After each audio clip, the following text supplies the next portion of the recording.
Welcome back to the Fandom Empire YouTube show. Pardon me. There we go again. I did the same fucking thing last week.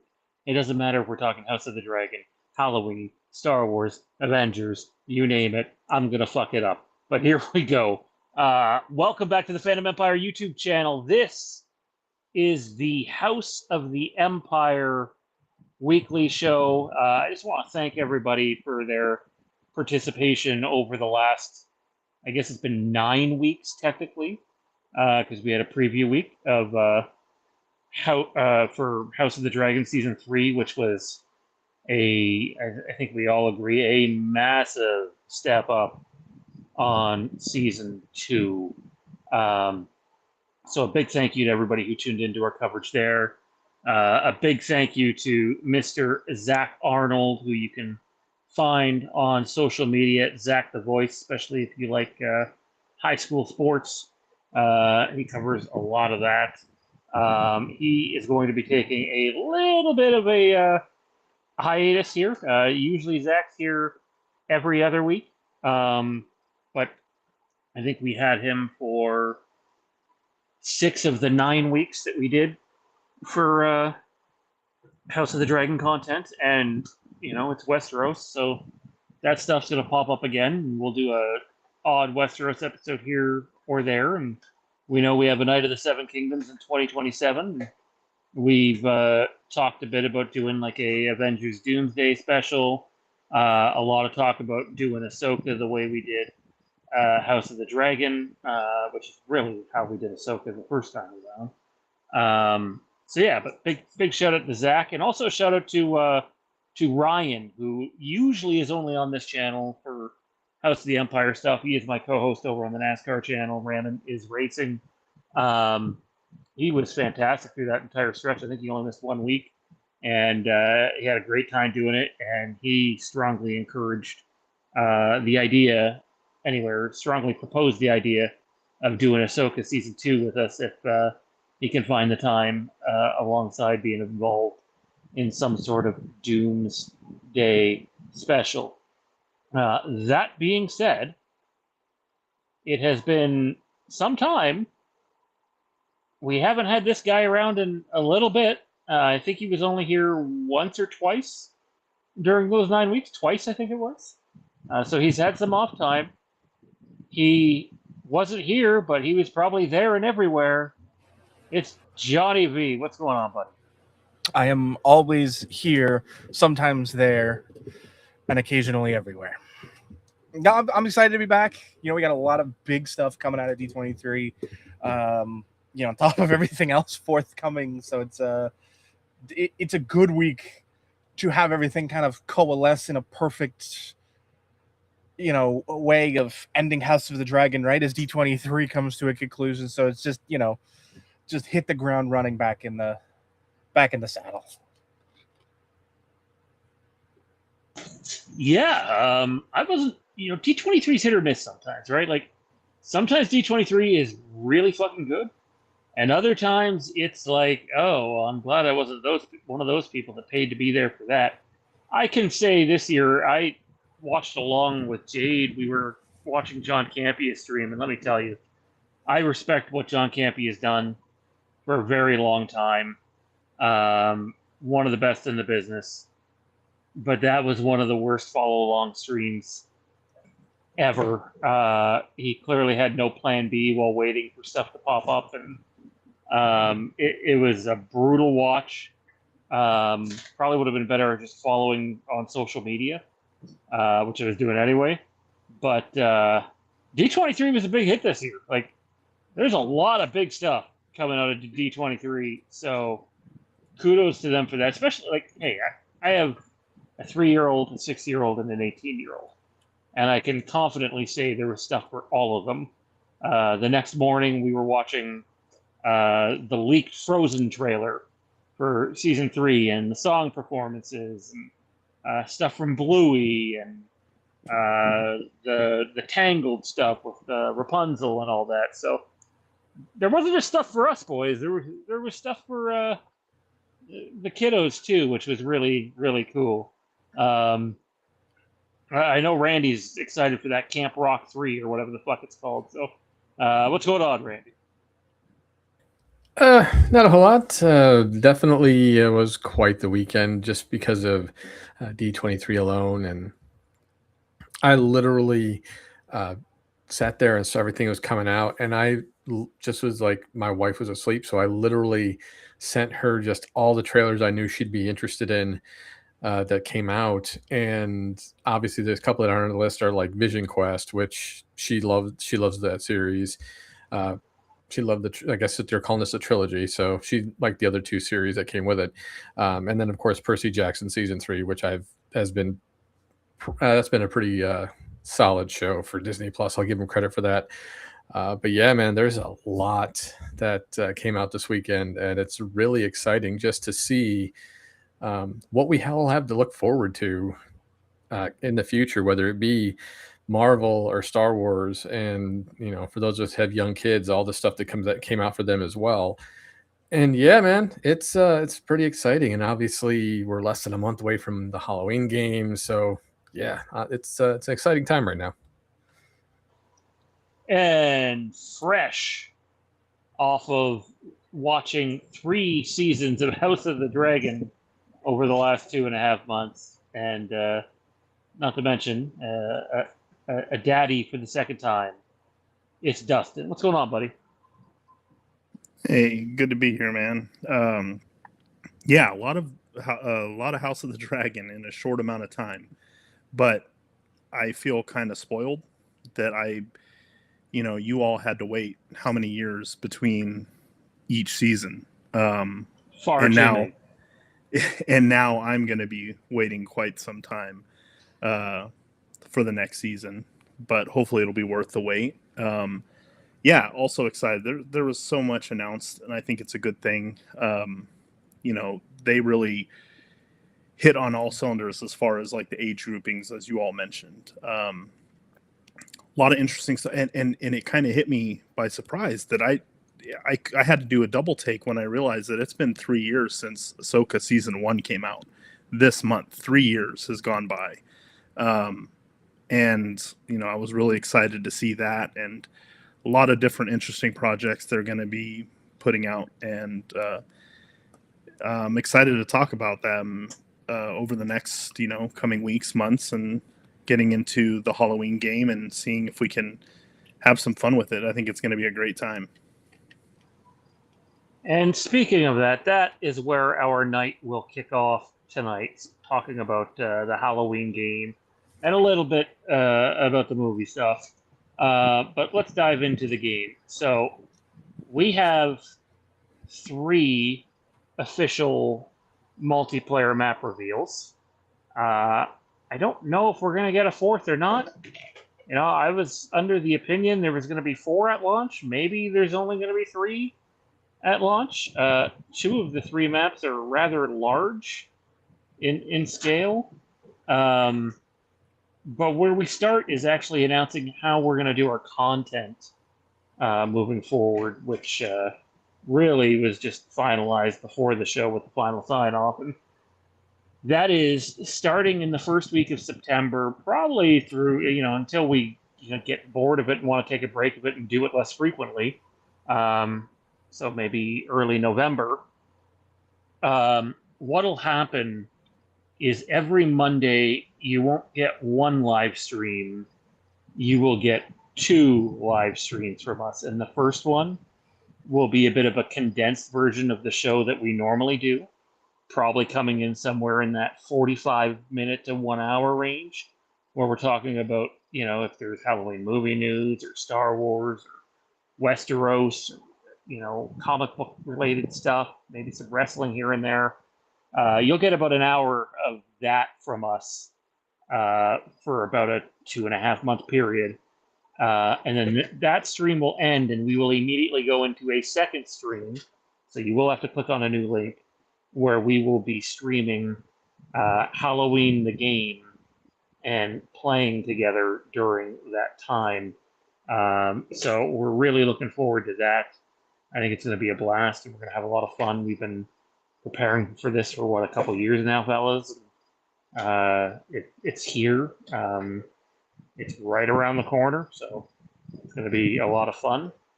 So yeah, that's how we're going to do it. So you get like, again, 45 minutes to an hour of normal content, and then probably 60 to 90 minutes of Halloween the game each and every Monday. Not that that'll be the only day that we're playing, because I'm not going to just play the game once a week. But that's how much we'll be streaming it.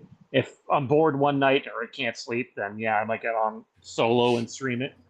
Or if anyone else is around, we can pop on. But you can regularly expect us Mondays, 9 p.m. to about 11:30 or so. And yeah. So yeah, diving into Halloween the game, we have 3 announced multiplayer maps. They did come out and say you can expect the story mode to take about 2 to 2.5 hours to beat. However, there are alternate paths you can take and multiple endings, and various different challenges and stuff in terms of like how you kill people, etc. So we have the 3 multiplayer maps, and we have a 2.5 hour story mode that'll have some replay value. Johnny, we're going to get you involved here. I know you were skeptical in the early days. Hell, when there was an entirely different developer doing it. Your skepticism seemed to fade prior to us doing House of the Dragon, and you seemed like you were getting excited. Are you happy with what we're getting? And is 3 multiplayer maps enough to start, or do we need one more? I think showing off 3, I think is fine.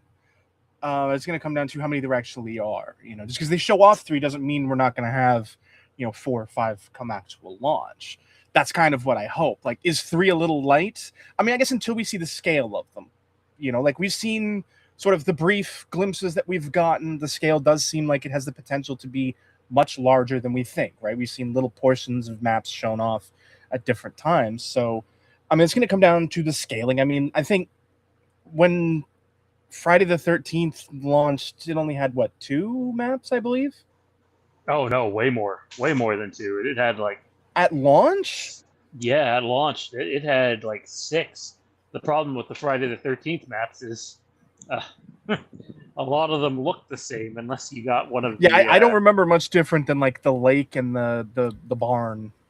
Well, with those, it was like you had a big version of a map, and then they actually would condense the same map into a smaller section. Yeah.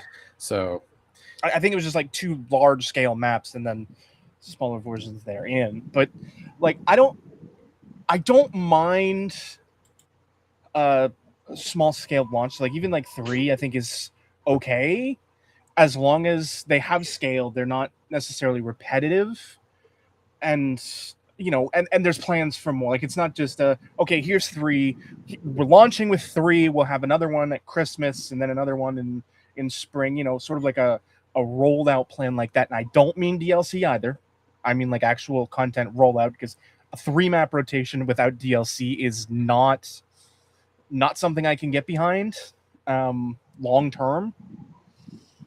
But I think at launch, I would rather 3 really strong, fully defined, good maps than 5 or 6 that are weak and not fully thought out, not completely finished, and not fully functional maps. So I'm okay with that. Like I've said, I said this even before House of the Dragons started. Every time I see more and more of this game, I get more and more excited, and that's continued to be true. Like over the last few weeks, they've started over on Twitter. They're showing up little clips here, little clips there, not just of like some of the sort of behind the scenes stuff, but they're starting to show off some of those environmental type kills that I like seeing, because that was something I wanted to see as part of the game. I said that when we were doing the different the map rotations and showing off the videos of them, and being like, man, I love seeing that. I think one of the prime examples was, I think there was like a deer antler, like a deer skull in the bar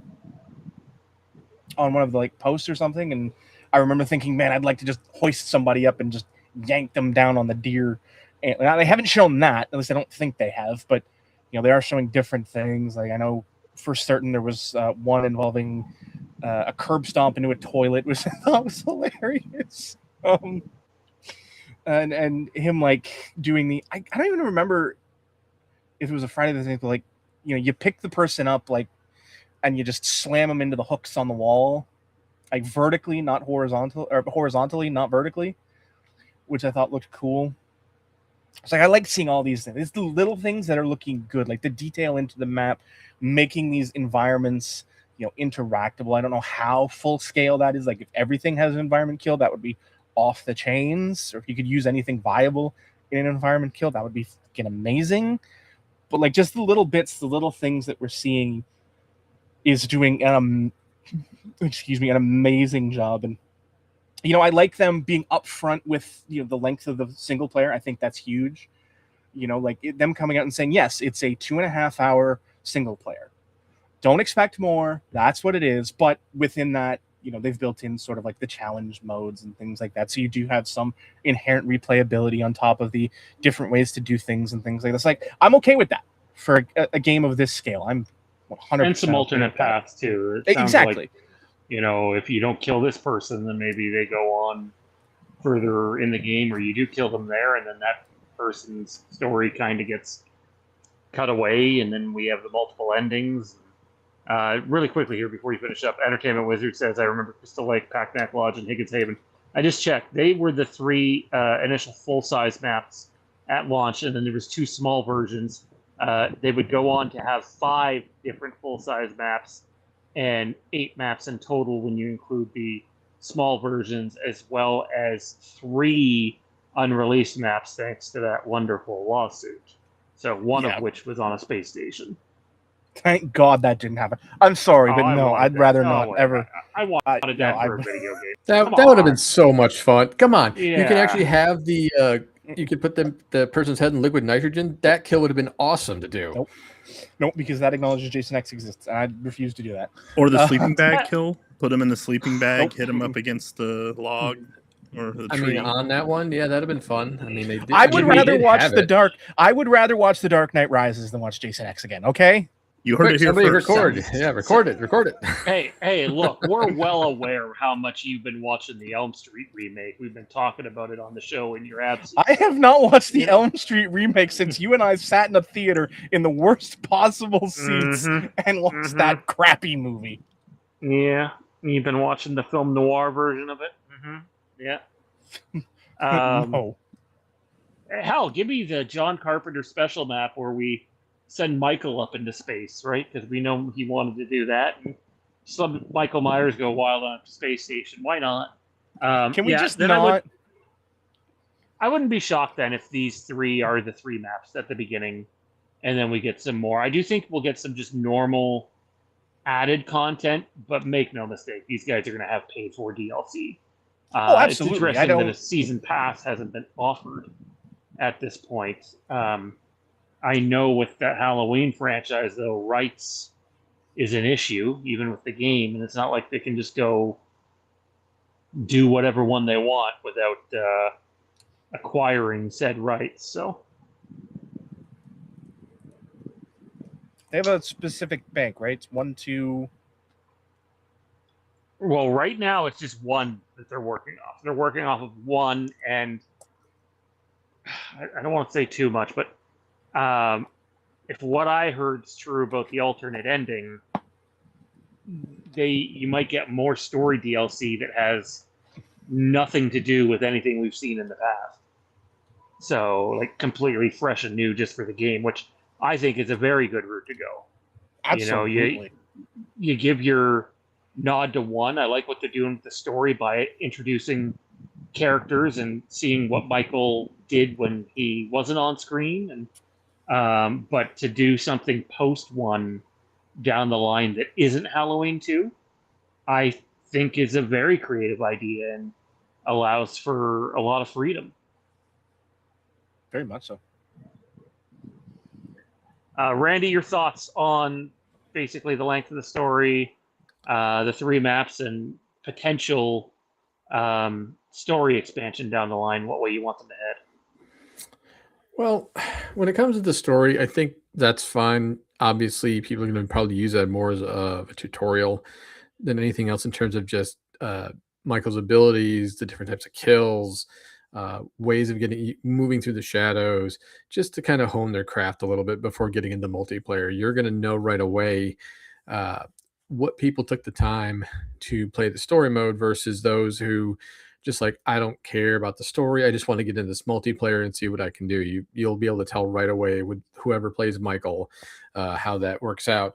As far as the maps goes, I think it's fine. I think the two large ones they've revealed so far are probably large enough that it's going to take multiple playthroughs on those maps just to be able to learn the layout and of those maps.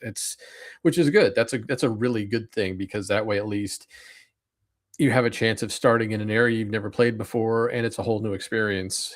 As far as future content, if they're going to go the DLC route, paid DLC route, that's to be expected.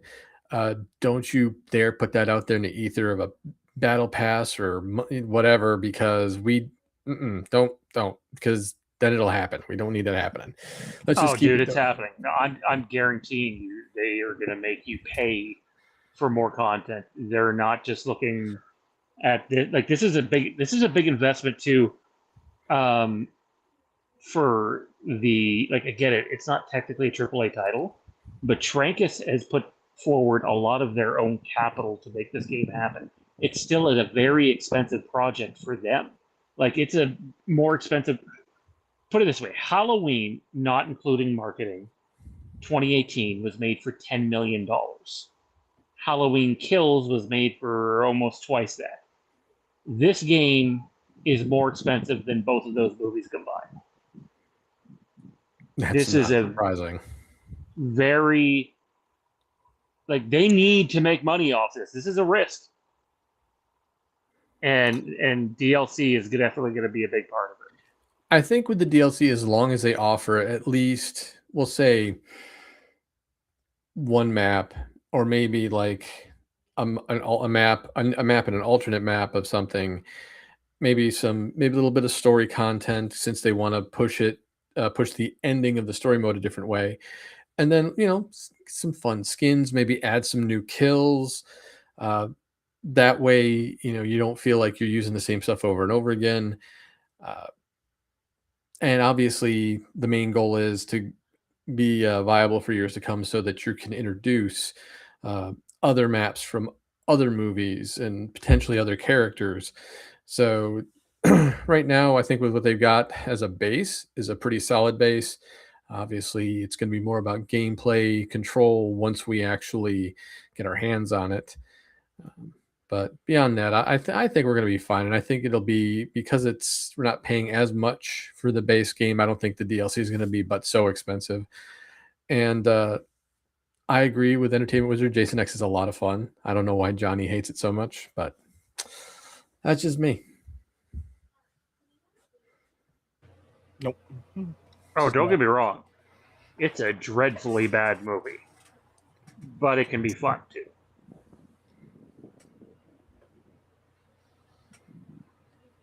I love bad movies that are fun. Jason X is not that. I think, to me, it tries to be too serious. That's the problem. Like, it's not presented as like the humorous, I don't even want to say parody of itself. That At least it's not Jason Goes to Hell. That one's just bad. That one's so bad it's funny. Like, it crosses that threshold because it doesn't take itself as seriously. I think for me that's the difference. It doesn't take itself as seriously. But because they didn't try to treat it as the gritty reboot, which Jason X was. That's the difference. It's just so bad it's funny. Not good funny, just funny. Dustin, give us your thoughts on the Halloween the game stuff. Yeah, I mean, I agree with everything you guys have said. I think it's a good starting base.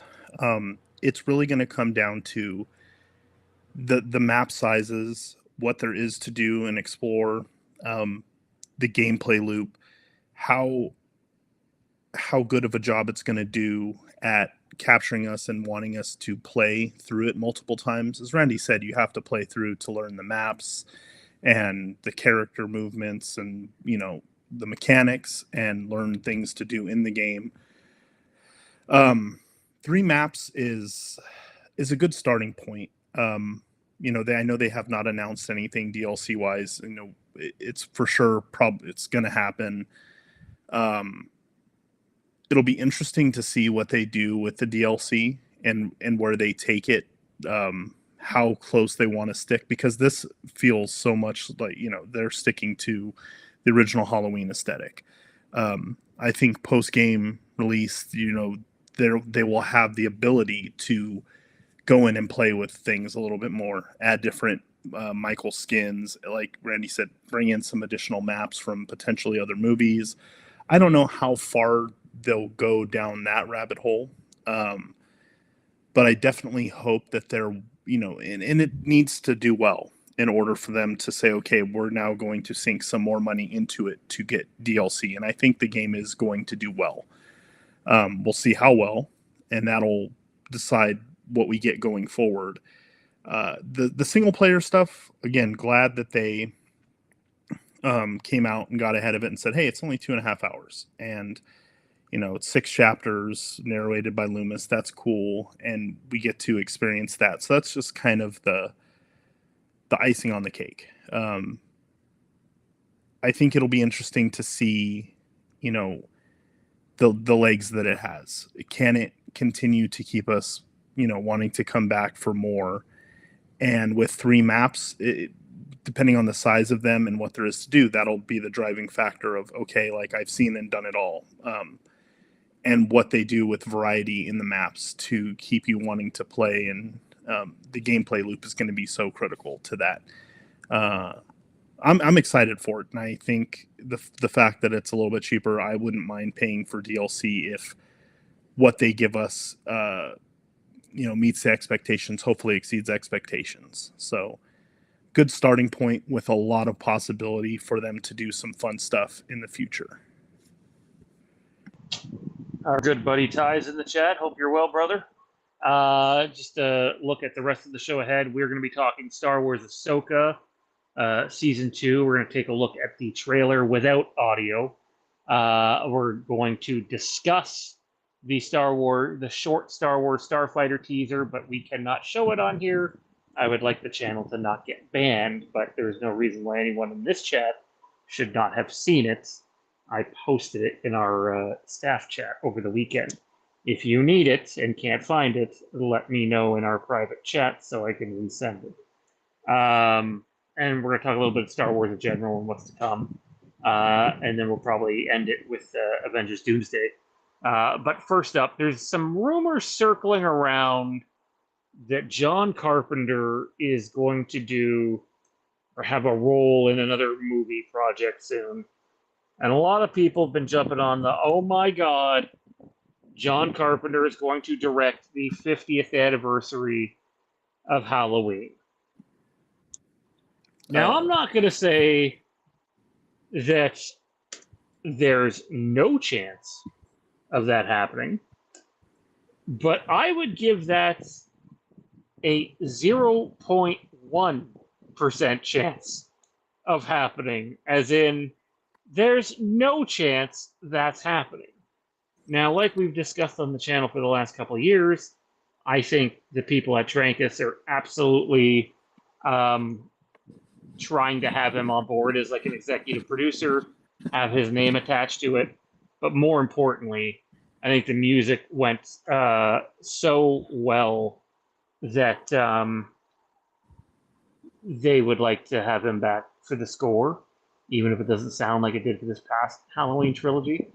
That's as far as it goes, fellas. Like, there's not room for Carpenter to come in and direct this movie, and you can be the biggest Carpenter fanboy that you want, but I don't think if you're someone who wants a good, fresh movie, that you would actually want John Carpenter directing this movie. Johnny, quick thoughts. I think that, like, the idea on paper sounds great, but I think the execution would be the problem. I love John Carpenter. I love his style. And I think that's what he needs to bring if he's going to be involved with any future project is that John Carpenter style. That dark grittiness, that, that actual fear of the shadows, that he is famous for in his projects and things like that. And I think that's more what I'd like to see if he gets involved with it. And he can very easily do that much more easier from, being an executive producer, working with, I don't want to say a younger director, but, a more today director, because as much as I love the idea of, a John Carpenter Halloween film in the year 2026, obviously wouldn't come out in that year, but the me in this year likes the idea, but I don't think the execution would be right. I don't know that style would hit the way we want it to on the large scale. I think it needs to be adapted and brought forward, and I much would prefer him as an executive producer, being the guy who sort of, I don't want to say curates the vision, but helps formulate it, keep it on point, keep it in the right direction, so we don't end up with some of the ridiculous things we've seen in more recent Halloween films where everything kind of goes off the track. And I don't even just mean, the Jamie Lee Curtis stuff. There's a lot of things in this most recent Halloween series where you're just kind of like, what are we doing here? Like, why is this the entirety of the Halloween of the hospital riots? There's so many other things I can point to and be like, those things should not exist in these films, and yet here they are. Like, I don't think John Carpenter sitting on the side would have allowed the evil dies tonight to happen like that. He'd just be like, you're not going to, this random group of people are not going to, like, sure, we ended up with that street battle, which was great, but everything else was not good. And I'd like him to be kind of that guy that sits there and like, that's stupid. No, we're not doing that, without having to sit in the director's chair to do it. Randy? I mean, obviously you want the name power. You want the just what he brings in that respect. And obviously he might have a few ideas here and there as an executive producer that could really kind of give you that old school feel. Like, we know that there's a good chance that with it being the 50th anniversary, they're going to try to give old fans and new fans, just a taste of familiarity while trying to hopefully bring in a new story that will introduce us to newer characters, because we do not need Laurie Strode. And that would be a good thing for him. Maybe he can help find or cultivate the new final girl. But I think for ultimately him being attached and having just him bringing his brand of music to it is perfect. I think that that's really where he's going to shine when it comes to having his name on the credits. But also, again, like you said, like you guys are saying, executive producer, he can at least try to put some of his stamp on it that says, hey, that is very John Carpenter. But I guess we'll have to, it's a more of a wait and see approach at this point, since we're in the early stages, and we can just really hope that these guys are going to put their best foot forward and give us something that gives us guys that have been around for a long time a nice little nostalgia hit, but telling us something new and exciting that leads us into the future of the series. Final thought, Dustin? Yeah, I mean, to me, it was such a non-story. They got picked up. I was reading it and I kind of rolled my eyes and was just like, oh, he wants to return. I'm like, he has been involved pretty heavily in the last 3 movies, so it's not like he had a hand in the first 2 movies and then disappeared for forever playing Xbox and sitting on his couch. I'm sure he would love to direct a movie. Because they would probably offer him a pretty big check, and he likes big checks, not the size of the check, the amount. And I'm all for having John Carpenter attached. It's the name recognition. It's the same thing that they do a lot of times with Steven Spielberg, other directors, right, that are to a franchise, right? Like, if they were to make, now I'm going to put this out in the universe, it's never going to happen, but if they were going to make a Jaws sequel, and they say, executive producer Steven Spielberg, they're going to have that. So people think, okay, there's some ties here to the original. But, him being an executive producer, maybe having some inputs about like when they did the Kills flashback scene, they went to Dean Cundy and they talked to him about the lighting and recreating the camera movements and less cuts. And so I'm more, depending on if they're going to tie it into the first movie or to the direction they go, I'm all about having those people that, were involved in some of the other movies. And then, of course, the soundtrack, he always has the ability to create some iconic music. So I'd love to see him back for it and, do something interesting and different with the music. But I mean, I wasn't all surprised. So, I mean, I think as long as he's alive and Halloween's movies and content is being made, he's going to be involved in some capacity, which is fine. Just like you said, I'm not, I think we're past the point where we need a movie directed by him. Yeah, I agree. Here's an idea: just bring Dean Cundy back altogether. He can still do his shit. He was fantastic on Book of Boba Fett and his episodes on Mando season 3. So let's move on, though, fellas. D23 happened this past weekend, and they dropped an Ahsoka season 2 trailer. And it was very clear, even though the budget actually went down on season 2. They made a conscious effort to get away from the stagecraft, go out, film on location, and dare I say, with some of the space sequences we get this is the most Star Wars has felt like Star Wars outside of Andor in a very long time. We are going to attempt to watch this.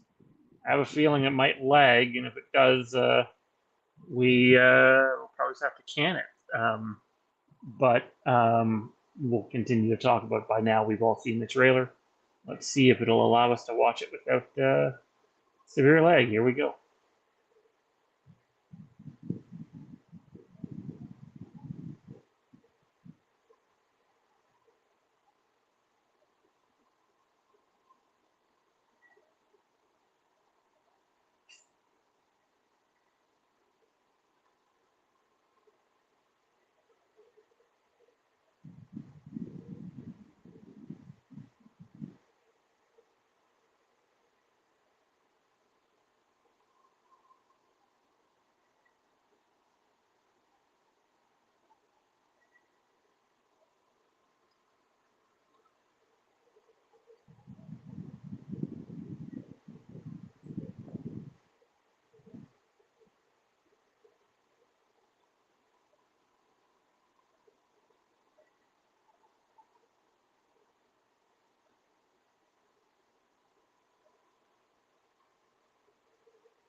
So there you have it.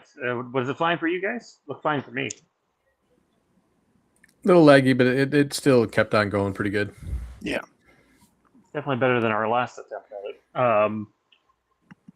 I think it's a badass trailer. The first thing that comes across to me is, hey, having Anakin in season 1 was really big. Like that seemed to really ignite fans. Let's have more of Hayden in season 2, and it looks like he's going to be far more present than he was even in season 1. Um, maybe we'll go around the table here a few times, but that was the first big thing that stood out to me. Like, we get a lot of Hayden in the trailer alone.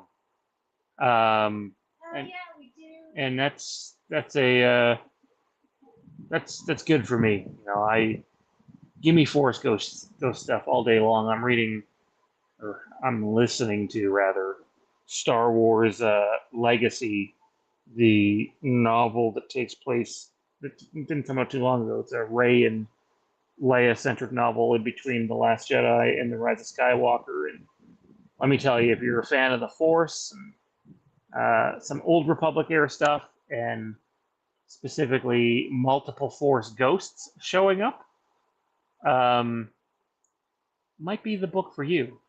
It's definitely been really good, and now seeing Anakin here, and the Ahsoka season 2 trailer is really good. Also, sorry, I'm going to steal a second point here. The corridor that they're walking down, the New Republic corridor before the Night Sisters come into it, looks pretty damn close. I'm not just saying that just because he's here. Looks pretty damn close to a corridor that Ty Nelson built for his Star Wars fan film back in the day. It very similar shape and structure, and yeah, that stood up to me. I don't know if Ty would agree with that or not, but looked very similar to me. Randy, give us something you want to talk about, and feel free to add more on Hayden / Anakin. So I'll do that. I'll do that first. I think it's great that we're getting more Hayden Christensen, more Anakin Skywalker, because clearly his time in the Star Wars universe is not done. There's more for Anakin to do, even as a Force ghost, and it's exciting to see that he's still being a master to essentially Ahsoka's Padawan. I like the questions that we got, even though we didn't hear the voiceover in the trailer because we had it muted, but just questions and the way he was asking her, and I think that's really going to help Ahsoka grow, because obviously that's something we needed to happen. We saw her take a step in season 1, and Anakin was a part of that step, and it makes sense for Anakin to continue to be her teacher, so she can continue to grow as a character. As far as things that stood out to me is we're in the stars and we're going to have a war. Like, I mean, the space battles that they look like they're setting us up to see, and I hope they look like they're going to be huge scale warfare, and I'm all for it. It's something we haven't really had in a while, and I'm not talking about looking at like The Last Jedi, not The Last Jedi, but looking at Rise of Skywalker, or having that battle now. I'm talking about all out, just both sides going at it. I think it looks like it has a real huge potential to be epic. It feels epic, even if they didn't have as much of a budget. But that's the magic of movie making. If you're good at what you do, you can take any amount of money and make it look really good. And this looked really good. Johnny, give us your thoughts on what Randy and I said, and give us your own thing you want to talk about. I mean, I love seeing Hayden so much in this. I think it is very important. I like the looks of the things we do that we see. I think the thing that I sort of want to talk about is that, my God, they're actually making the Dathomirians a viable threat. Because I don't want to say something I was afraid of, but like, you kind of reach a point where you're like, they're just going to be also Rands in this upcoming battle.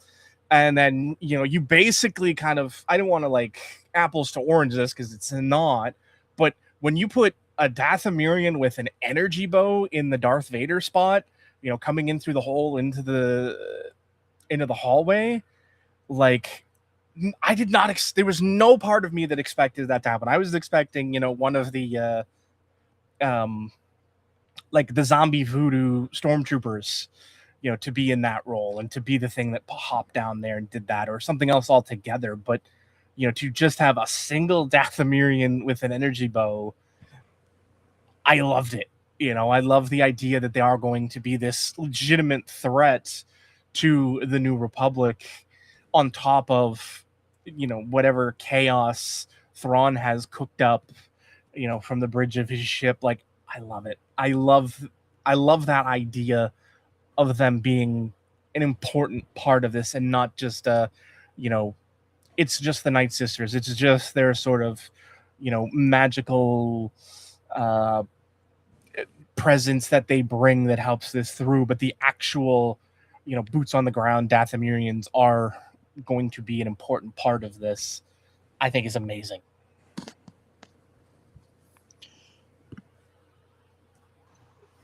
Yeah, I think they're gonna have a much bigger part than people realize.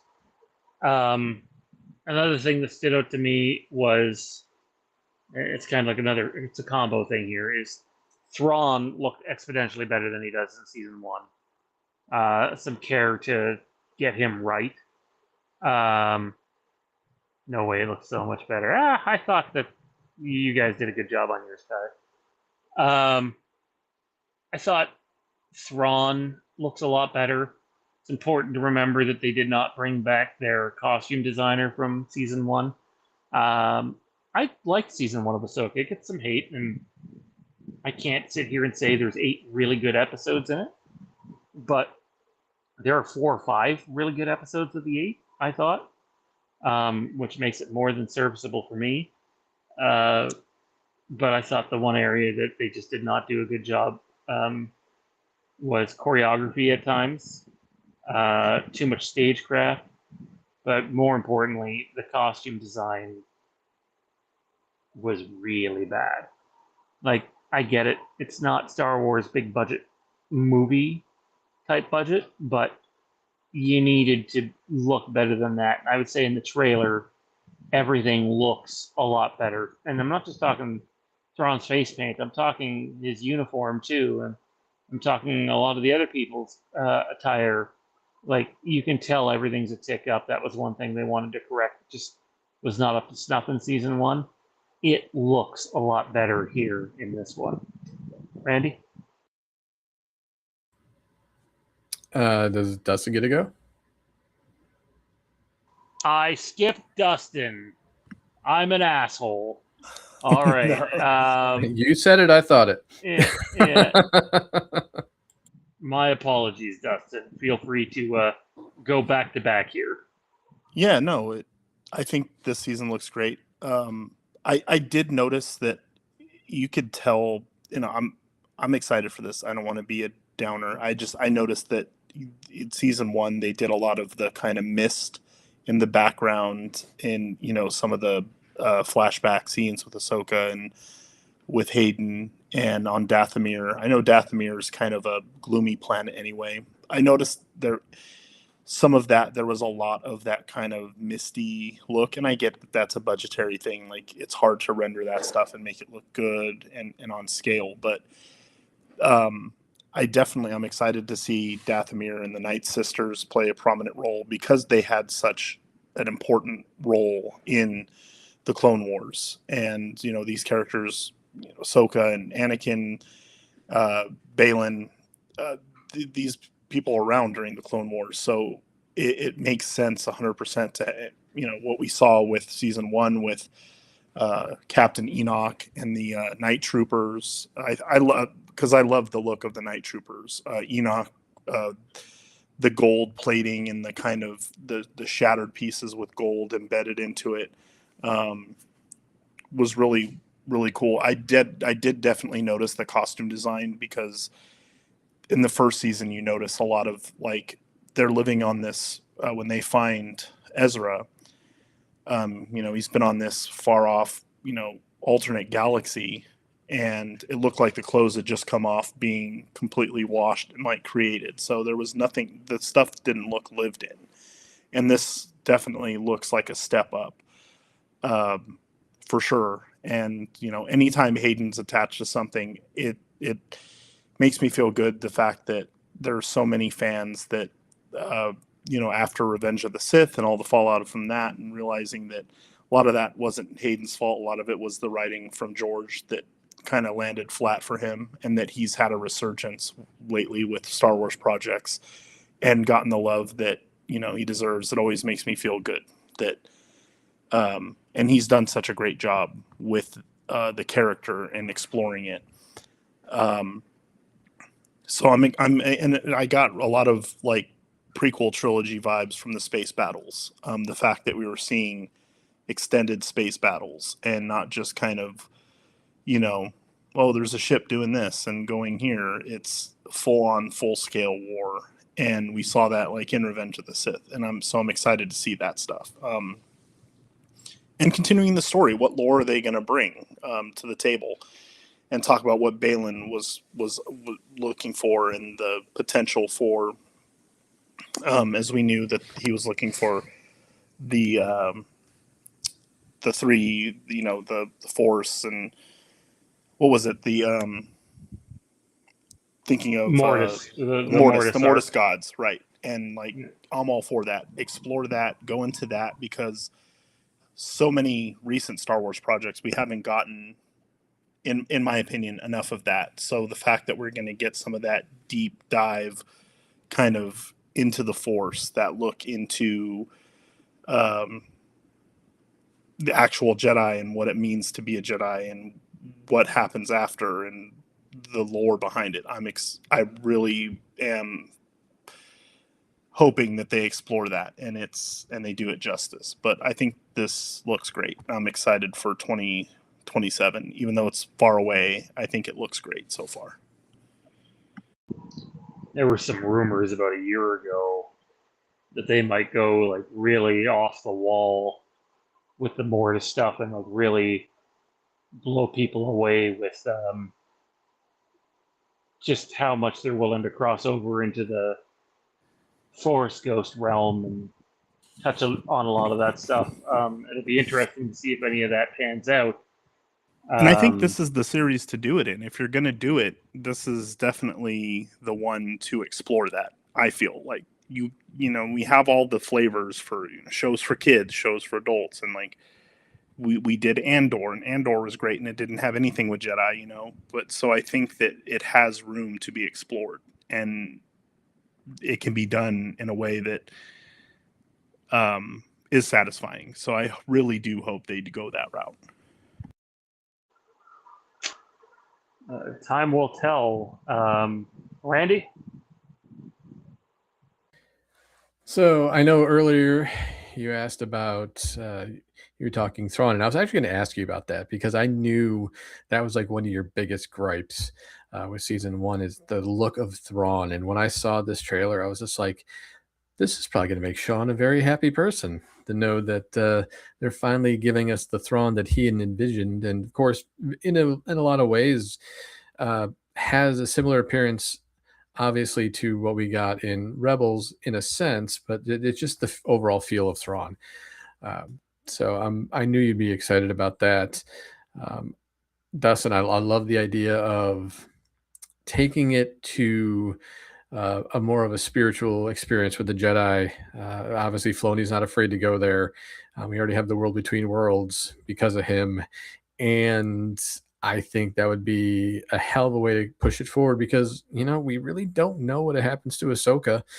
And I think this is a really good opportunity to kind of show us basically her end and where she places in her role in the galaxy. I'm really excited to really see just how far they go this season and if they continue to take it further once the season's done.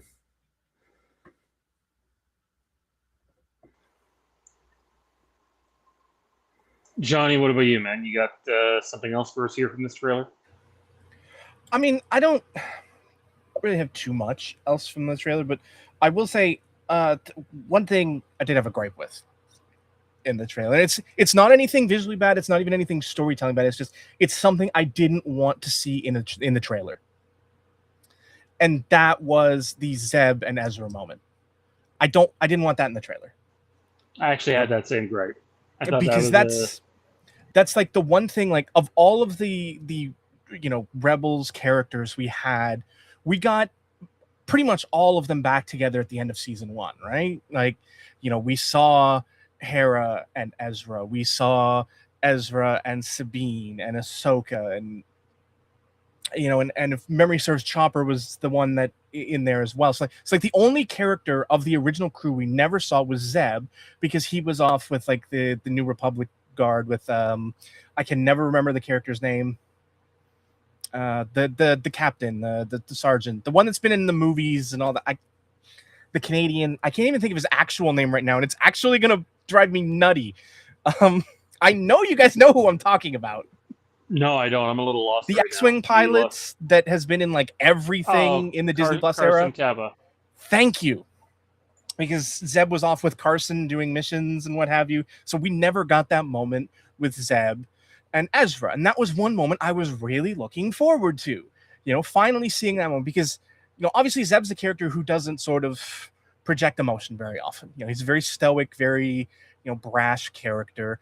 I wanted that moment. I wanted it so bad. And then to just see it kind of as a throwaway in this trailer was like, oh, that sucked. You know, like I didn't like that moment in the trailer. That's my only gripe. That's the only criticism I have of anything and everything that I saw in the trailer is that I did not want that particular moment in the trailer because it didn't mean anything in the trailer. It's just you know, it was meaningless in that trailer. Yeah, I don't disagree. That's one that they definitely could have held on to. I didn't even care if, like, you could have Zeb and Ezra, like, just in a different moment, but don't show what's the clear moment. reunion moment. Yeah. I agree. That sit the recorder. Yeah, I totally agree with you on that one. I thought this trailer did everything it needed to do. You know, it comes out January 20th. You know, Harry Potter is going to be another thing we're covering on this channel, so we're going to be covering. One would assume the two are going to cross over into one another. I think as we're into the later episodes of Harry Potter, we'll be at the beginning of Ahsoka. So it's going to be a wild time. Definitely looking forward to it. For me, the trailer did what it needed to do. I'm excited. It looks like things have made a step up. Final thoughts, Randy? No, I agree with you. It definitely hit on all cylinders. It got me extra hype. I mean, and I knew I was excited for season 2 to begin with, but obviously this is our first real look at it, and it looks amazing. Definitely, I mean, I will agree with you guys. They should have saved the Zeb and Ezra moment for the show and built up to it a little bit rather than here. Yep, here it is. But again, we also don't know the context of like how is it going to be a one and done like real quick or not. But you know, we'll just have to, once the series gets here, we'll get to see it and react to it then. But yeah, the trailer did everything it needed to do. It's definitely a step in the right direction after what happened with Mandalorian Grogu earlier in the year. And I think because it is the 2027 is the 50th anniversary of Star Wars, I think we're going to see Lucasfilm and Disney put their best foot forward, and this is a great start to it. Dustin, final thoughts on the trailer? Yeah, I agree with all of you. It got me excited. That's what it's supposed to do. I think, you know, certain shots they could always hold on to more. I'm glad they didn't. I hope they don't show off more of the stuff with young Ahsoka and Anakin, because that was some of my favorite parts of the first season. And anything where Anakin's fighting, I mean, he's just, you know, his lightsaber skills are so good that, you know, we saw a little bit of him and Ahsoka battling in a flashback, but I hope they save some more of that stuff for the actual show, and we get to see it, you know, on par with season 1 when he was fighting Ahsoka. And even then, it was pretty intense. That, I mean, you know, they literally had to tell Hayden to slow down because Rosario couldn't keep up with him. So I'm ready for it. I can't wait. Johnny, final thoughts? Nothing really more to add other than everything that's been said so far. I'm excited for it, even more so than I was, you know, a week ago, and that is something I'm happy for. You know, a lot of times, you know, it's diminished. You know, the law of diminishing returns, right? But this one, it looks good. It seems like they're keeping the pace strong. I really personally enjoyed the first season, so I'm excited to see where they go. All right, let's shift gears here to Star Wars Starfighter, directed by Sean Levy, starring Ryan Gosling, written by Jonathan Tropper. It got a very brief teaser that they did not release publicly, which they probably should have just released publicly because now it's leaked everywhere in bad quality, meh quality, average quality, and it's out there too much for people to completely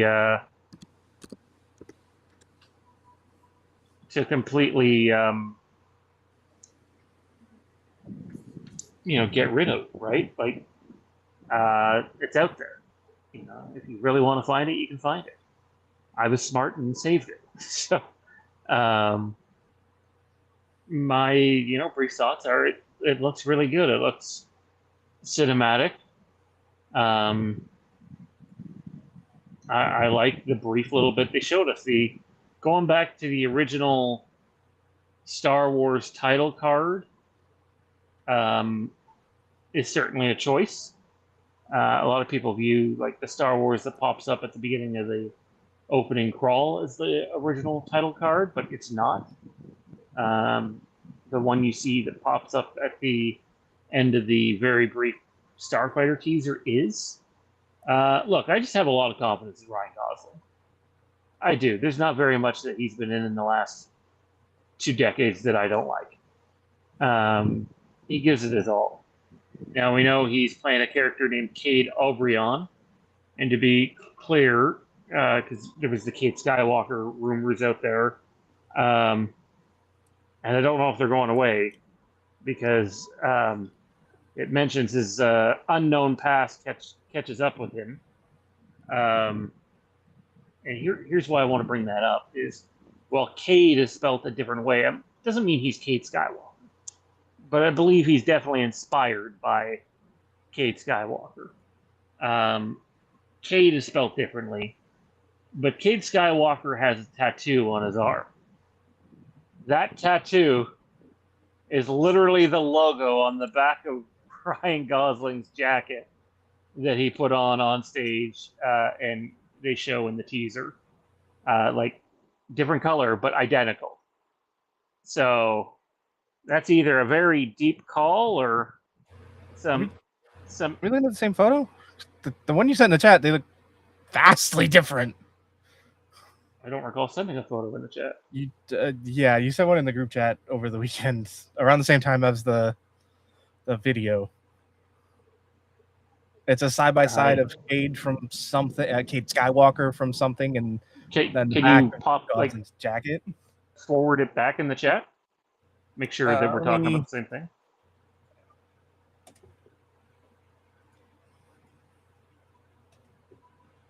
I replied to it. That seemed easier. I just click on it and it'll go up, right?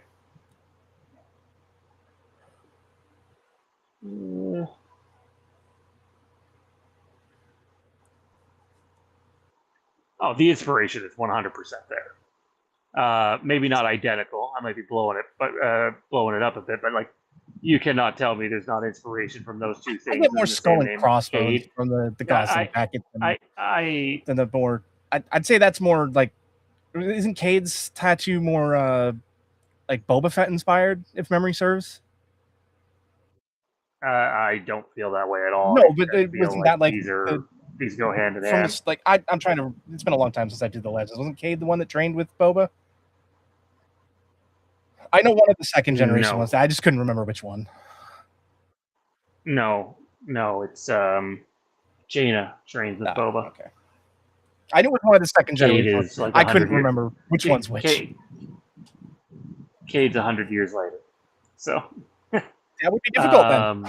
Although it is Star Wars, I mean, one of them trained with. You're thinking of someone else entirely. Clearly, am. But no, I think the inspiration's absolutely there. I think he's going to be like Cade is, minus force powers. There's an entire scene, by the way, that has leaked. I'll even tell you where you can find it. Like it's clearly pulled right from the script. If you go to X and follow Making Star Wars, I'm not going to talk about it here because it's a little too early to be getting into that stuff. And if he's revealing this, I mean, Johnny and I know from the Force Awakens experience, this Too guy, good I for his mean, own good really the entire sometimes. prequel or sequel trilogy. Yeah, he it's a thing. It's happening. It's there. Now, who knows? It could be a deleted sequence from the film, but given how important it sounds, you know, it's on X. So feel free to go through all 20 X posts to read the scene. But look, I like what we saw from Starfighter. It was brief. I think we'll get a more full blown thing around Christmas. But it just looks cinematic. It had more of like a frankly, more of like an Andor feel to it in terms of its quality. Johnny, I'll go to you first on this. What do you think of the brief little bit we got and your confidence in the film? I mean, I think as far as like sneak previews go, it doesn't do anything to enhance my expectations because it's so small. It's you get almost nothing, little glimpses, tiny things. It's not I think part of it also is quality. Obviously, that plays a factor into it. When you see it in 100%. it makes a factor. So like, there's nothing in it that like jumps the hype level because short of something crazy happening in it, I'd say the hype was already just based on who's involved in this project, right? Like it's like to me, it's gonna take a lot for these two to fall on their face in this project and have something come out poorly. Now granted, I can sit here and obviously say that going into it in their right mind, who would have guessed that Ron Howard could fuck up a Star Wars film? But they did. Now, is Ron Howard responsible for that? No. But it's still, sort of like it's the counterpoint to just because they're great doesn't That mean one it's going falls to on be good. Kathleen Kennedy. The Oh, fact no, that she let absolutely. it go to 90% Absolutely. done and then went, maybe this isn't working. Absolutely. There's a lot more to it than just Ryan Howard came into it because he didn't. But like, he's the guy with his name on the billboard. You leave Opie alone, damn it.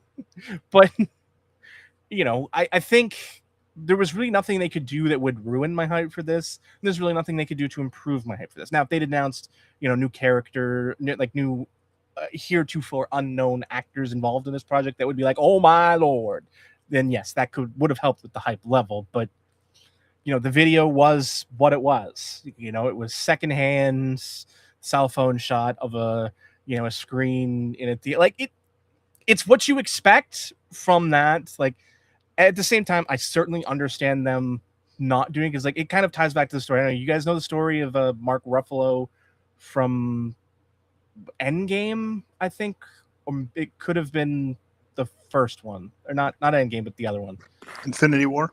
It could have been Infinity. It was either Infinity War or Endgame, where he was the company where Disney had like had him do an Instagram live at the premiere. He'd never done one before, so he did it. But he kept the live going in his pocket for like the first 10 minutes of the movie. Oh, that was Endgame, I think. That was Endgame? Okay. I knew it was one of the two. But like Infinity War was the one where he was like, yeah, half of everyone dies in it. And like he freaks out thinking he's about to be fired, and the next Yep. day, I think it was Feige comes up to him, gives him a hug, and he's like, that is the best thing that's ever happened. Because like you get the 10 minutes, like, like that sort of thing, like where the tidal wave takes it further than officially releasing it could, because people have to hunt for it and look for it and go out of their way to see it. Like sometimes that works better. It's like I understand they're not releasing it because they know it's going to get out. They know that, like if they didn't want it to get out, they would have a cell phone confiscation, or an NDA circumstance. There are ways for them to keep it from getting out. They didn't do any of that. Yeah, it's not like it was Comic-Con. It was D23, right? So yeah. I don't know. They need to make a bunch of money off this movie, right? Like The Mandalorian and Grogu ended up being an utter disaster. So I think just off Levy and Gosling, they're gonna make a shit ton no matter what. Yeah, and given some of the leaks that are out there, and it Everything sounds like a sounds really good. sounds like a promising film. So, But so did Solo. Randy, your thoughts? Solo was a good movie. It might not have been great, but it was good. Don't listen to Johnny. Apparently, Johnny's off his rocker tonight. Anywho, from what little brief thing we saw, it looked good. Obviously, I need to go. No, you know what? I'm not even going to go hunt for the script that they put, the part of the script they put out, because I want to be surprised. I was excited anyway. But to see something that's a bit of a finished product and just get an idea of like the quality that they're going for, it gives me hope that what we're going to see next year is going to be hopefully the beginning of something special. And that's really any of us want as Star Wars fans, is getting that feeling that we've gotten when we first saw Star Wars, or when we finally sat down and watched The Force Awakens for that first time, being in that theater with like-minded people who are all there for the same reason you are.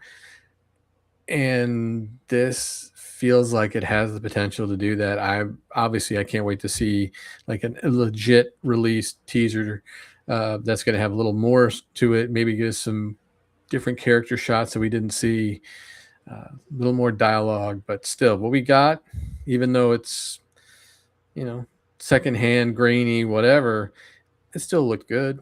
And obviously, Disney thinks highly of it, considering Levy and Gosling get to do Ghost Rider together. So, I mean, that's saying something.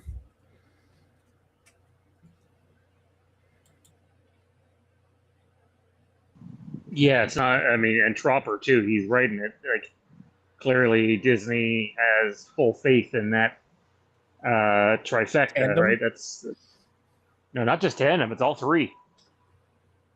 All three of them are doing it. Gosling starring, Levy directing, Tropper writing. That kudos to them. Clearly, they impressed the right people, which is hard to do in today's day and age. Dustin, your thoughts? I think it looked good. I mean, for the quality we saw it in, I really want to see it in, high quality 4K and see how the visuals look. But I have a feeling that, just seeing his work in the past, it'll definitely be cinematic. It'll be nice to see a more, a different interpretation, getting different directors to come in and do Star Wars, right? Tony Gilroy came in for Andor, wasn't a huge fan of Star Wars and, of the franchise, and he was able to create something really unique and special. So clearly they have confidence in him now with, Deadpool and Wolverine was fantastic. He delivered that, and I am hopeful for a Ghost Rider movie that's rated R, and people were saying, we talked about that, probably talk about it more, but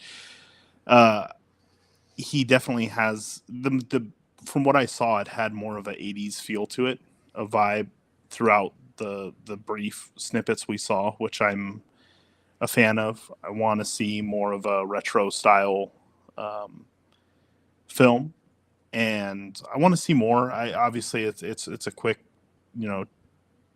like 30 seconds, but it did enough to get me excited to see eventually a full trailer. I want to see Matt Smith. I want to see him and his character and how it ties into it. There's a lot of sort of subterfuge that's going on about whether any legacy characters are going to show up. And Sean Levy has said it's a standalone and no legacy characters are going to show up, aka Rey. We'll see. Well, I mean, we talked about right on this channel. One of the spoiler alert. It's the only one I'll give for today. We've talked about how they were going to some sort of Jedi temple or sanctuary, right? And we know this movie takes place 5 to 7 years after the Rise of Skywalker. It only makes sense that it doesn't mean Rey's there, right at that moment. Rey could be off Right. doing something else, but you would assume she has something to do with that place. Right. And the idea of how it's a standalone. Okay, well, even if you have Rey as a character mentioned, or there is some threads of Rey around, or she shows up, what will that do with the Klinberg, or the whole next trilogy, right? The fact that they're calling it, episodes 10, 11, and 12 makes me think that, it's part. I don't know if they're just going to say it's a Skywalker saga continues and that means Rey has a part in it or something else. That's why I'm thinking, okay, maybe this Cade Skywalker thing, if they do some, it would be hard because then it would have to explain a part of Luke's backstory that we didn't know about and he was on Octu. So, that gets kind of tricky to go down that path, or they do something. My where best it's like, guess is it's the kid. The Right. kid will have a role to play in it, and this movie seems perfectly set up to have Ryan Gosling's character killed off. right. Could be wrong. I've not read anything. I don't know that that's the case. I'm No, just it makes saying, sense, like, and prediction-wise, he's going to be like the Han Solo kind of character of this movie, and seeing his past, where was he? I mean, he'll be around. He will have been around when the First Order was around. So, what connective tissue is going to be what we're going to see? Even though it's a standalone movie, it's not a standalone universe. So there's going to be hopefully some connective tissue. The less they tie into the sequel trilogy, the better, in my opinion. But they could reference stuff and still serve to have this movie be its own thing, but still feel as part of the larger universe that's going on. So, I want to see more. I'm glad you brought up the 10, 11, 12 part, simply because I've seen this out there a few times, and a lot of it's going off of the reports and leaks from various people like Jeff Snyder. There's a lot of people that seem to be confused with what was put out there. There's people that think that episodes 10, 11, 12 would be like Rey as the main character in it, and Finn as returning as a main character, and if they're lucky, Poe. And that is not what they're setting up. That is people, sequel trilogy diehards, and they do exist, trying to twist it into its own thing. The plan is to do the same thing they have done with every trilogy. Introduce new characters that will be their story that we follow. And like, I do think this kid is going to be one of them. It might be someone else playing him, depending how far they jump into the future. But Rey being involved is absolutely been reported, but not as the main character, as I'm not saying she dies, but the Han Solo in The Force Awakens, or Luke in the sequel trilogy, or Ben Kenobi in the original trilogy, Qui-Gon in the prequel trilogy, right? Like, they're not coming back to be main characters. That's not what the plan is. And as not a fan, like you said, there are fans of the sequel trilogy, and that's good. I'm glad there's people that like what you like. I'm not one of them. So for me, it's like the going in a new direction with characters that have no ties to the Sky, and they call it the Skywalker saga. So maybe it's just the extension of that, but it's not the Skywalker saga. It's just a continuation of Star Wars. And, the least amount of connective tissue to the sequel trilogy, the better, in my opinion, but I don't think they would do that. So, there's definitely going to be, will Finn or Poe show up? Sure. You can't imagine they wouldn't, but also serving, like The Force Awakens did, and the subsequent 2 movies was just launching its own thing. So I just hope they don't have another Death Star planet storyline. Yeah, we don't need that. I think having them in supporting roles is the way to go, right? Like, You scratch the itch for the people in the sequel trilogy, but you take another shot at all new characters to try to catch on better than those characters caught on, right? And they've already killed everyone else, so they can't really kill what the old time diehards are waiting for. We're getting Well, Luke said it. Anakin No in. one's ever really truly dead. Yeah, because somehow they return. Yeah. Well, I mean, look at Anakin's front and center in Ahsoka, right? Yeah, but he's Along dead. with another Or is character he? who wasn't in the trailer. So yeah, If Palpatine returns again, I'm gonna lose it. I don't. I think I'm done at that point. If yeah. my money is on the character from Maul Shadow Lord. The Padawan? I forget her name all the time. Yeah, that's why I said the Padawan. I think Talon becomes Talon, essentially. Yeah. Doesn't mean that she would be the villain, but I see her being involved. Somehow So, Palpatine. It would make sense. Maul had these survival instincts of a cockroach. Especially with Filoni now being the guy. I mean, he's got a business partner, obviously, but it just makes a lot of sense in the fact that Filoni and Kinberg work together on Rebels.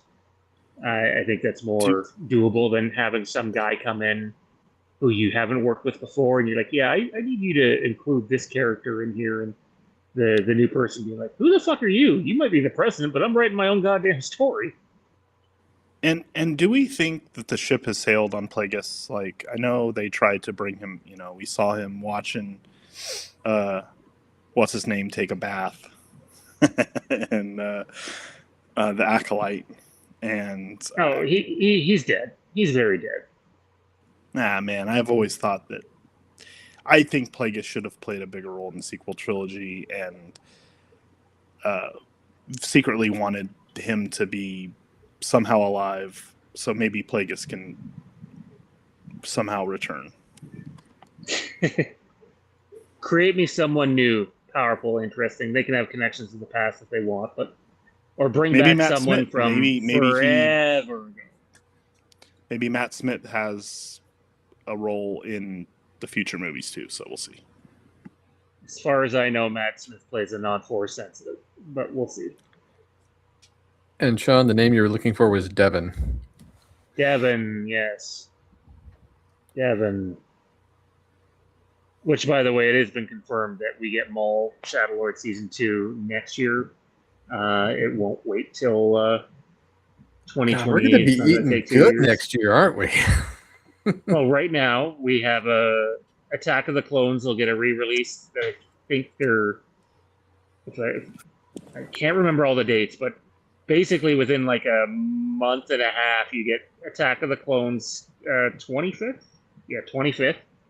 You get the 1977 cut of Star Wars. I stress people, this is the 77 cut of Star Wars. Okay, it's the one to see. If you, I don't know if I agree with that, but I'm going to see it. But everyone's expecting that it's this thing that's had no changes to it, and it's just like they changed the original print. The original print in its original form does not exist anymore, people. So, you're getting some cut of it anyway. But make no mistake, it's been cleaned up to hell. So, that's what I'm excited for, is see it cleaned up. And there's been bootlegs out there of different cuts that you can get in 4K and Blu-ray and stuff that I have checked out and been pretty impressed with. What it's always impressive what other people can do versus the studios, right? And like, that guy on YouTube that redid the Mandalorian scene where Luke shows up, the deep fake, and made it look 100 times better with just doing it himself. So yeah, he works for Lucasfilm now, as he should. Literally. That was a great way to get a job. Yeah, he did his job.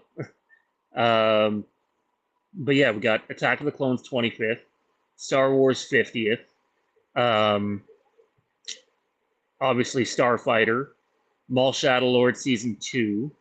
We expect, I don't know if that'll be the only animated project or not that releases next year. You get Ahsoka Season 2. You're going to get one of the big games. It's either going to be Eclipse or it's going to be the Knights of the Old Republic remake. The latest rumors have, I forget the fucking developer's name now. It's not Asper or Aspire.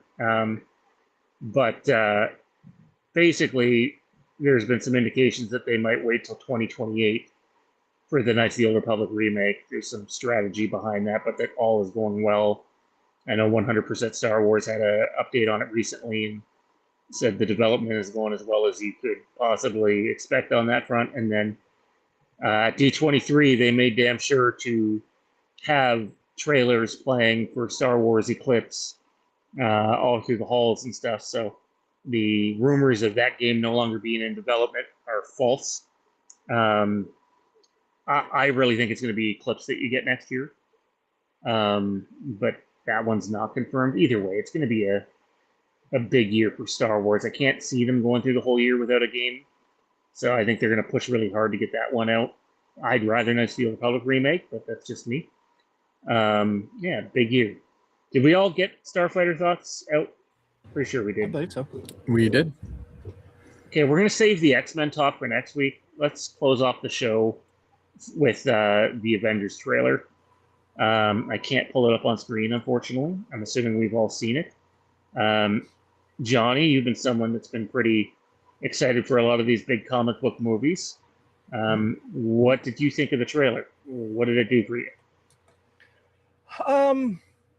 I mean, so I like that it kind of did a bit more to go into the minutia of Doctor Doom and the how and the why and the what's going on and explaining the differences in the world.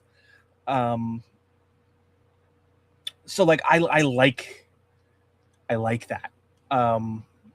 I like that we see a different side of the characters. I like seeing some of the different characters within that. You know, I love that it was Sue doing the backstory, which makes so much sense. Being that the Fantastic Four are, you know, intrinsically linked with Doctor Doom, which I like, and I hope they continue that. And I do want them to, you know, have that expansive background with Doctor Doom within their universe, even though he was not featured in the film. Which I hate people using as well. Doctor Doom wasn't in the movie, so he can't be in that. No, that's stupid, and you're stupid for saying that. Like I want them to have that relationship. He was in the film. I don't just mean in the tag on the end. Okay, all right.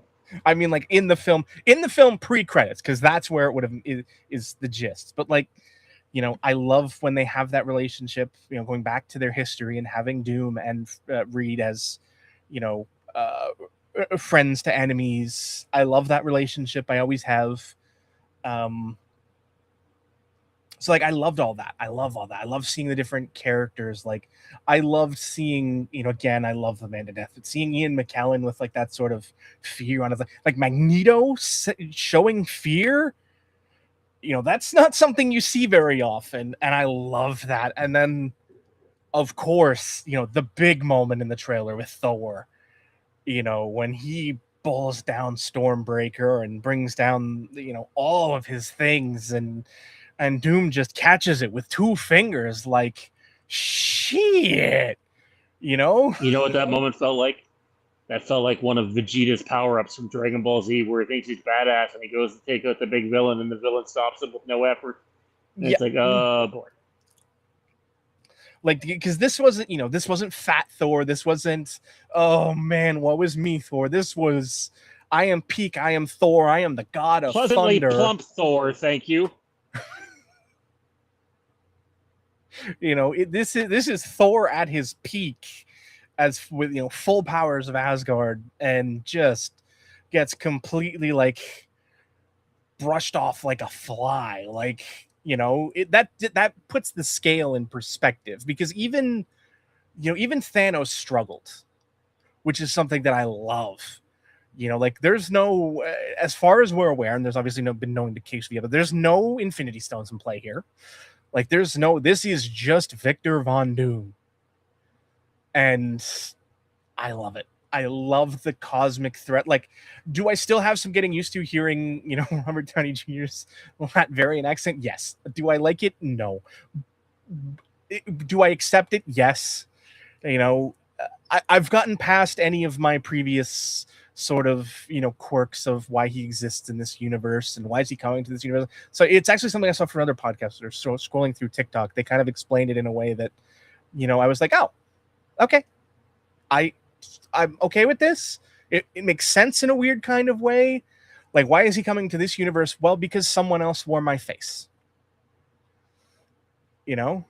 And in a weird way, that kind of makes sense because it fits like the Doctor Doom ethos of that's not me. Why is he wearing my face? And that seems like something he would want to investigate, and get to the bottom of in a sort of a multiversal kind of way. So I actually like that in like a weird. I don't know where you heard that from, but I am 99% sure that is not the case. No, I'm not saying it is. I'm saying it explained it in a way that like kind of eliminated those, like, if an explanation that simple is acceptable to me as a fan, then okay, I'm sure that however we're going to play this out is going to be fine. It's kind of like the compare, you know what I mean? Like when somebody spells it out.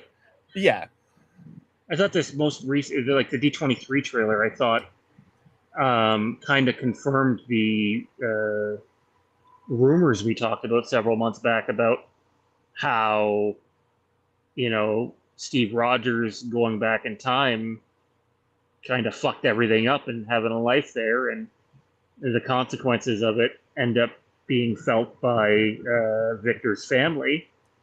And in the trailer, he even says, you're all living stolen lives and it's time to give them back or something like that. Mm-hmm. I think that, I'm not saying what you're saying isn't true either, but I also, shockingly, this is just a prediction on my part, I don't think we're going to see his face until like the very end.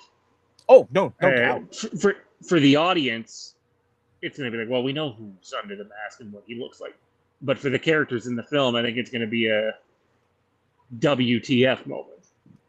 So help me God. If I know we're playing coy with it, but like if Peter Parker is not there for that moment, I am slapping some execs in the face. Okay? Because like you can't tell me that wouldn't be the heart-wrenching moments. Like as big a moment of, I don't feel so good.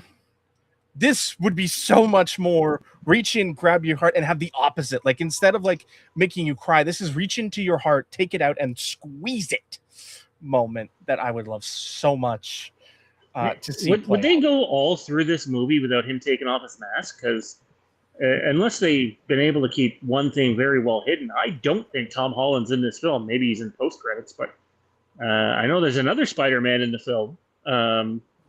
But the Spider-Man that I know in the film is not Tom Holland. They could push it off to, Battle World and in the second one, and that'd be fine. Would they really wait that long to take his mask off? Considering the money he got paid to, I'm talking to RDJ here. The money. I mean, it depends on how they end it. Like if you get to the end of this movie and, him taking the mask off is the end of the film, I could see them waiting that long. I mean, yeah, I get that it's, Robert Downey Jr. and you're paying him a lot of money, but you're also paying for his performance and his, like, I think they did something really well in the trailers they've shown is getting close up of Doom's mask and seeing his eyes. I think they've done that on purpose, and that he conveys a lot of emotion just through his eyes, which is important when your face is covered.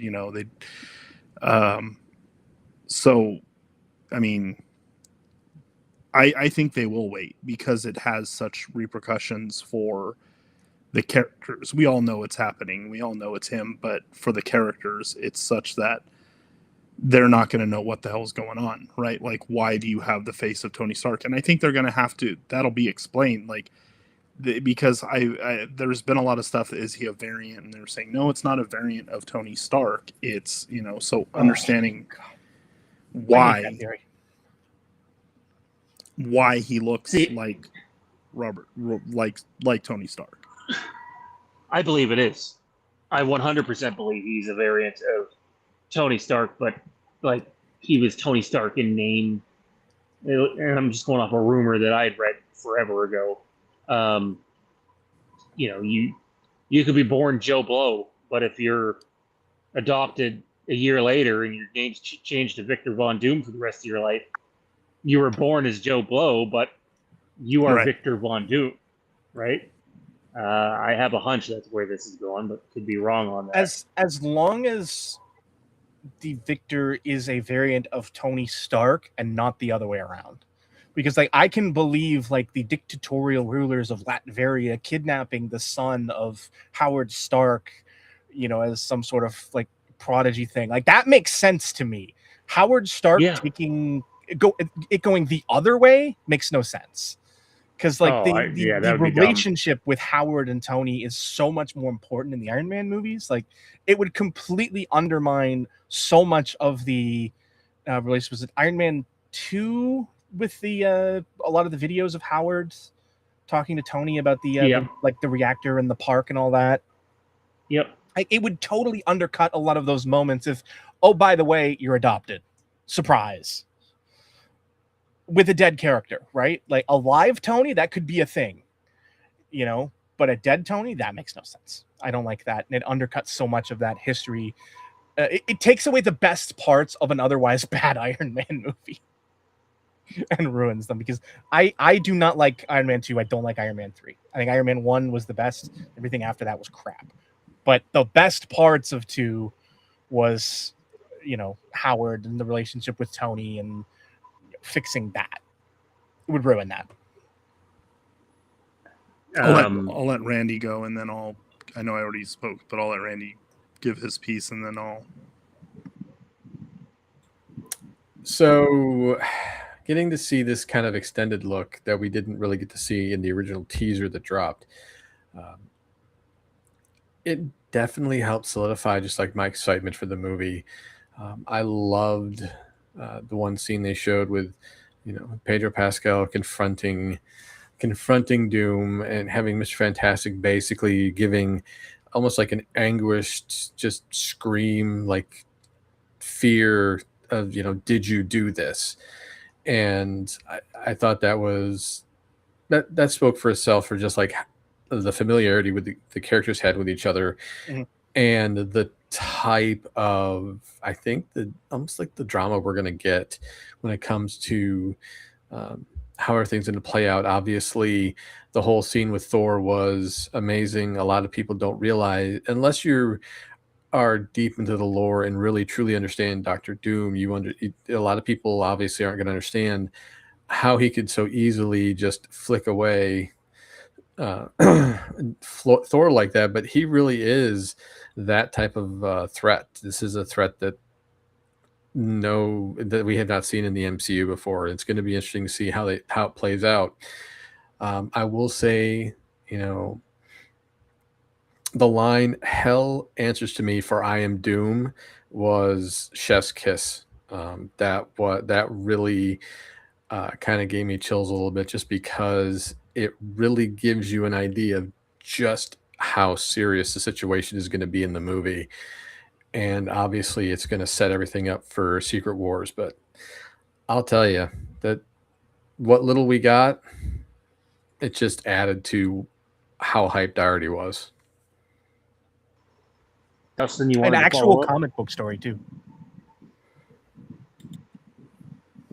Yeah, I mean, I know there was a lot of talk out there, and it's just talk. You have to see the movie to know. I know there was the report Russos were having trouble finding the movie in the editing room, and it's still, we'll see how it all plays out.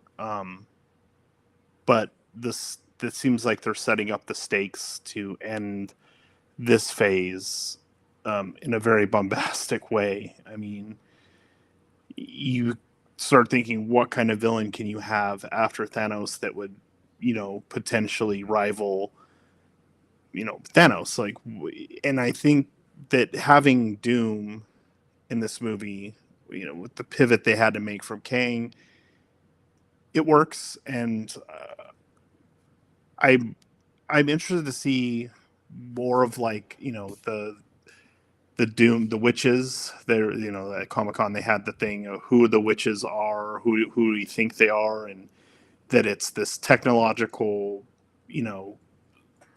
genius mixed with magic, and how awesome that is. And uh, it seems, the green. I mean, the green is always the Doom thing, right? The color, but like, what powers has he taken? It seems like he has powers. I mean, Loki's brought into this, and um, Hell answers to Doom, but does he have Hela's powers? And there's lots of different stuff that's been out there since it's come out. It definitely looks very cinematic. I mean, the Sentinels rising is such a, and it's the old, the old school style Sentinels, not the ones from the recent movies, that just, those little moments where it's like, yeah, this is so accurate to the comic book representation of it. It's going to be a feat if they can pull it off and deliver it with the stakes that Infinity War and Endgame had. I think they have the opportunity to deliver something really awesome.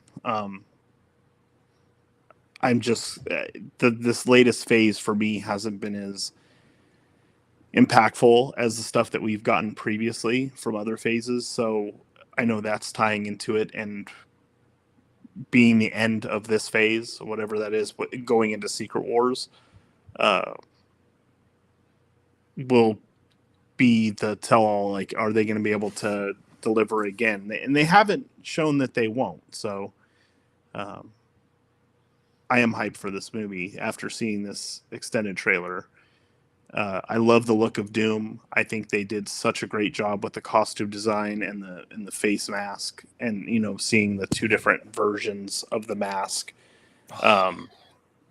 It's outstanding. So can't wait to see more. Actually, I don't want to see more. I'd rather just see the movie. But Well, you're not that far off at this point, which is crazy to say. Like, August is halfway over. That's I just will say this, since Dustin kind of brought it up there. That second Doom costume they showed up at D23, I hate it. And not because I think it looks inherently bad for a Doom costume, because it makes me think of one specific thing. And it makes me think of the Robin Williams Android movie. The mask looks like Robin Williams. Bicentennial Man. Yes, it looks like the Robin Williams Bicentennial Man mask, and that's all I can see when I look at it. And it's somewhat smiley, It's like, yeah, oh. that's why I don't like it. Like, not like the colors work, because the colors are very Doom coded, but like that, I look at the mask and it's like, why am I staring at Robin Williams right now? And it freaks me out. I don't like it. But only and I for think that it's reason. such a good job to be able to be like, oh, I'm an unassuming person. Like, I'm just trying to be, I'm not having this evil intentions about me. And then when he turns into the Doom we know, it's like total badassery. Like, it once I saw the full outfit of his Doom costume, I was like, this is exactly what I needed it to look like. So I know there was the speculation when at the end of Fantastic Four First Steps, we see, we think is Doom talking to the small kid, their child. Franklin. Yeah, Franklin. And we see the mask, and it's like, wait, that's the mask they're going to go with? And it's like, they probably hadn't figured it out yet, but that looks a little closer to the mask that he'd be wearing when he's unassuming Doom. Because he's disfigured in some way. So we'll see how that plays into it. Are they going to tell that it's Robert Downey Jr.? But they would have to. There's no way they're going to have him take off the mask and not be recognizable at all. So, worst kept secret here, guys. But Now, I'm going to say it quietly so no one else hears, because there's apparently a bunch of people shocked by this. Deadpool and Wolverine are in the movie. No, they're not. If they were in the movie, Ryan Reynolds and Hugh Jackman wouldn't be campaigning on Twitter to be in the movie. What are you talking about, sir? Golden job with what they're doing too. I love the bit. I love the bit. I mean, they doubled I'm down better than what they did with the Spider-Mans with Tobey Maguire and Andrew Garfield. What they were Can we like clearly in it. Can we just get more Can we just get more movies with Ryan Reynolds and Hugh Jackman? I don't care what the hell it is, just something they can play off against each other, because those two are just have the most amazing chemistry, and they have the most fun that I've ever seen two actors have, just trying to just enjoy life. It's amazing. Well, good news. You're going to get at least one, but I like that. I like the way they've done it because, like, to my knowledge, they're not in it very much. And the fact that they're like, filming's already done, but let's see if we can get a part anyway. I feel like at least should set audience expectations to a proper level. Like, don't expect Deadpool and Wolverine to have 20 or 30 minutes of screen time because it's not happening. But hey, there's another movie after that, right? So we'll see what happens. That, however, gentlemen, is going to do it for tonight's show. 1 hour, 48 minutes, and 49 seconds in the books. We'll talk X-Men next week. Johnny, have you seen Brand New Day yet? I haven't. Every time I pick a day and be like, I'm going to see it today, life decides to intervene in such a way that, like, no, you can't actually do that today. I at this point, I know it. Like, there's nothing that's happened in it that would surprise me. But, like, no, you might as well watch it online. There's already really, pretty good quality versions of it out there. So they've made enough money, anyways. They're up over $2 billion. they're not going to never survive without my $20. My God. But yes, Dustin, I have. But that's going to do it for us tonight. We'll be back next week. Same bat channel, same bat time. Dustin, where can everybody find you at, man? Well, Johnny's here, so I can't say it. But you'll find me here on Mondays talking all kinds of fan news. So stuff about Marvel, Star Wars, Halloween as we get into the spooky season here coming up and the release of the game. I look forward to making some content with that and having some fun with y'all playing the Halloween game. And you'll find me on here Mondays when I can make it. Johnny V, where can everybody find you at, man? Oh, you can find me here, there, and everywhere. Thank you for not saying it, Dustin. Mr. Grand Moff, Randy, where can everybody find you at, bud? Over on X at Giggity Giles, obviously here on Mondays, and obviously once we get the Halloween streams going, you will definitely see me on that. Obviously, with football season kicking off, we'll be starting back up with the Sports Brew. If you're just interested in listening to people say dumb shit, talk sports, and get drunk, you can Google us over Sports and Brew, and you will find the home feed on Podbean, no problem. And if you can't find me here, you can find me over on our NASCAR channel, Rammon is Racing.